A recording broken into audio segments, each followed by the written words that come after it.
in the international scale, what are the standards there vis-a-vis what is currently available in our country.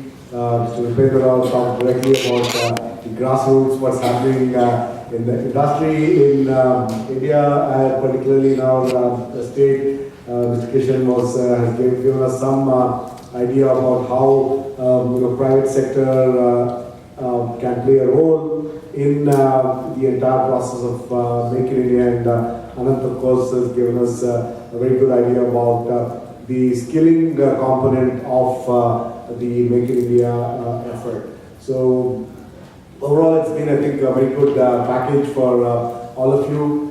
We still have a little bit of time, maybe take about 3 or 4 questions. Please raise your hand, introduce yourself, and be brief about the question. Don't make a statement, just ask a question, please. That would be very well appreciated.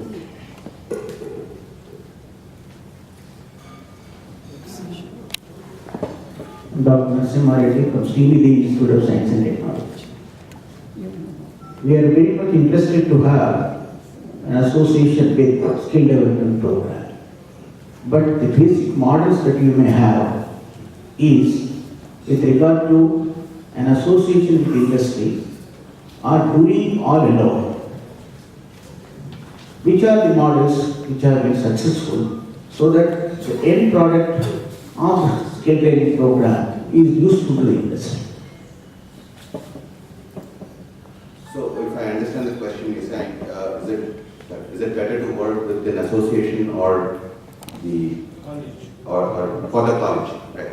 So, I think it's a dual path. I mean, I don't know the volume of people that you put out every year, but if you look at that, if you identify 3 or 4 large companies with different needs, they will probably absorb one college's output very comfortably.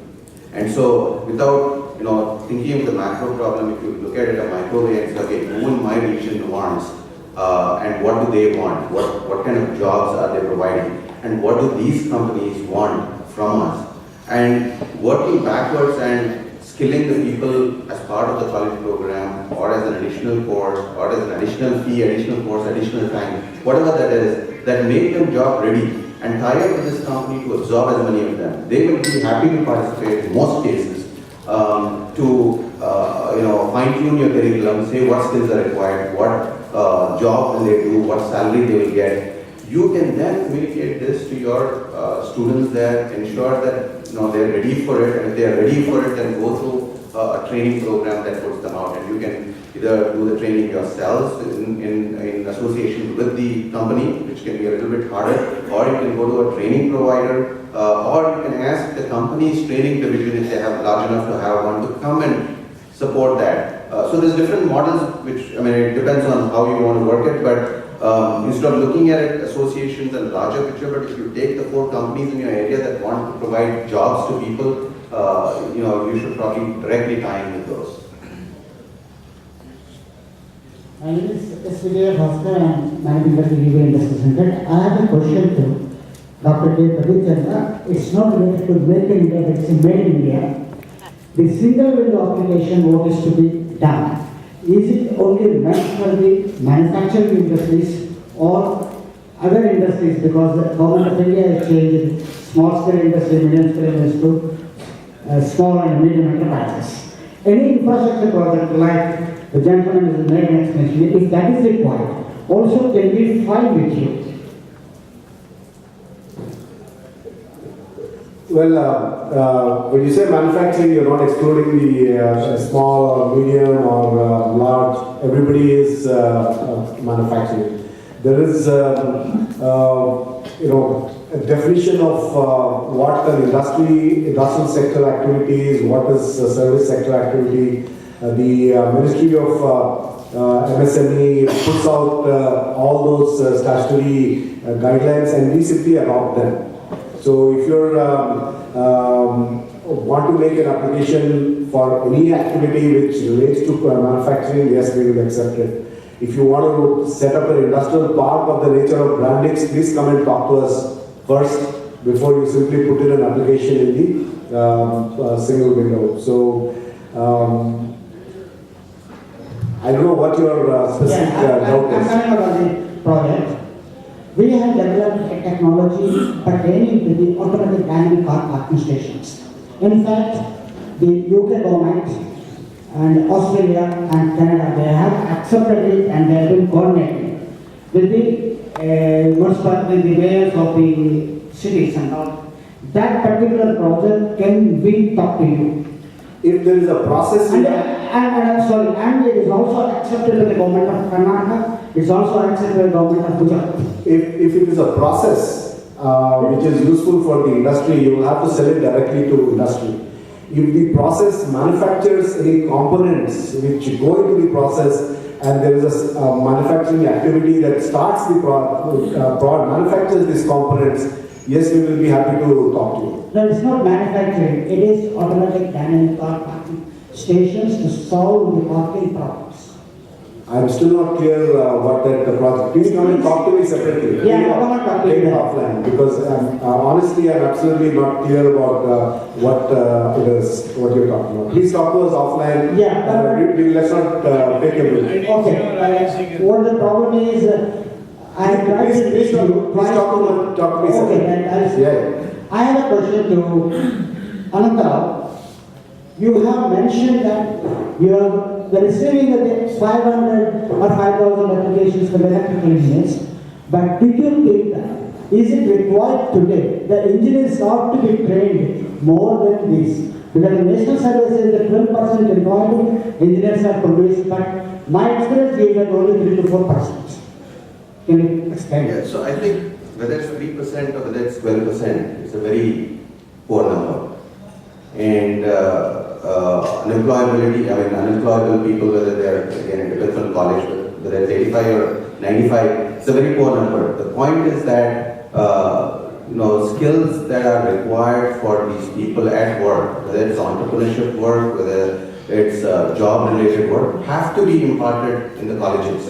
And our college systems and curriculums are outdated, and trying to change them is not a simple, straightforward task because there is the board that changes the syllabus, the books change, the examinations change, the students are upset when your new syllabus is introduced because they're carrying old books. And so it's a lot of things. So it takes a significantly long time, multiple years at least, and probably a decade to see a full change of curriculum. And in a system like that, where we can't wait for a decade for industry to take off, we have to do something and bridge that gap. So skills have to be imparted as part of college, but your point is whether it's 5 or 12, the answer depends on where that is, but it's still required. Just a second. Because this issue about skills in education institutions, industry has been raised, I just want to clarify. One of the problems which we face is that the quality of technical education that is presently available is not really of very good standard. It is a reality. It's not a statement on finding fault or anything like that. It is a reality. If you look at a large number of colleges, the engineering, let us say, the prescription may be that you need to have at least some PhDs to be teaching, and very few colleges actually have PhDs. Somebody actually manages with MTechs, and it also works out that a lot of these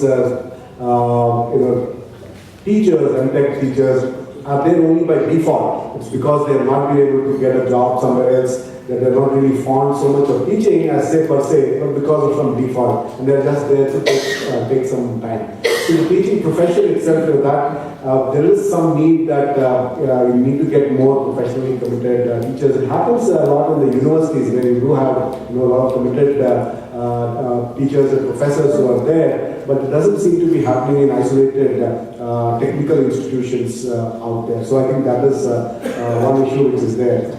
The second issue which we always talk about is that the curriculum, especially in the technical institutions, has nothing to do with reality. There seems to be a huge disconnect which is not addressed systematically, and some of the experiments or some of the equipment that is there in the technical institutions is absolutely outdated. Nobody is using it. You may still be dealing with those handheld lathes, whereas the entire industry has moved on to CNCs. So that kind of a disconnect is also there. And that is the reason why the industry institution linkage is very, very important. Because it affords an opportunity not only to the students, but also to the faculty to get involved with the industry and see what actually is happening in the industry.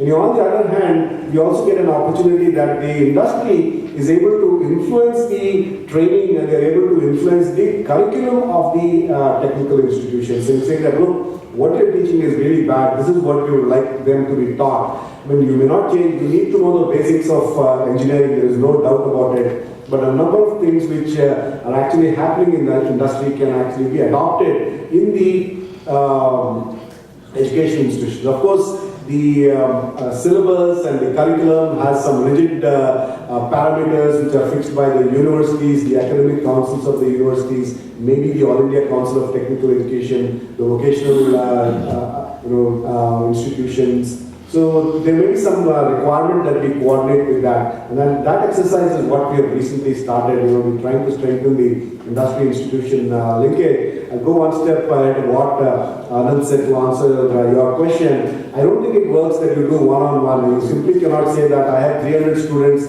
I will attach myself to one industry and all 300 students coming out every year will automatically get employed in that particular industry. It doesn't happen. We also need to be very careful in this planning because we know that out of the 300 students, there are at least 20% who want to go abroad for pursuing higher studies. There are another 20% who want to go to management institutions. They don't want to do engineering. There will be some other people who will say that, look, I want to go in for higher studies. So there may be a very few, unless there is a micro level planning, this thing will not work. Having a macro plan is very good, but that's simply not going to work. So if you have a Srinidhi Institute of Technology and about 100 mechanical engineers are passing off, I can bet you that only 20 or 25 of them actually want to work in industry as soon as they pass out of your engineering college. And the rest of them probably have different plans. And if you make up an overall training program or an apprentice program which caters to all 100, I think you're bound to fail because the sheer numbers will overwhelm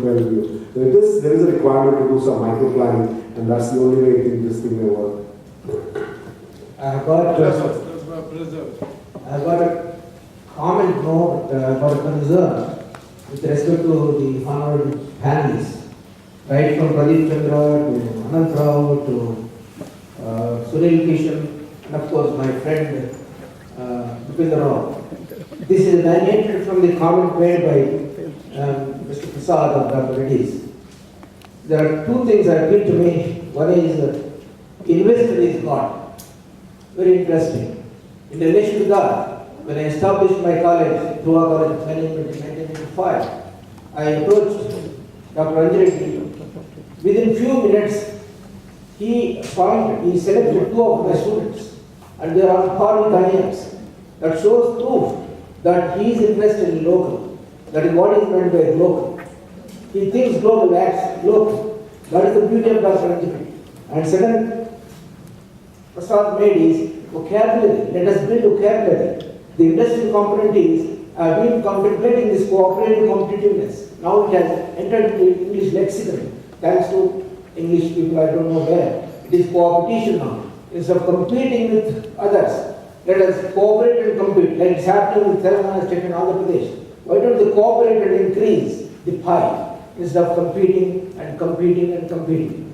Coming to the last aspect of Sunil Kishan, he has done so much human service in Vizag. Instead of making India, why not to make it Telangana? So that Telangana ఆడబిడ్డలు కూడా పనివంతులు ఎంచుకోవడానికి. Thank you.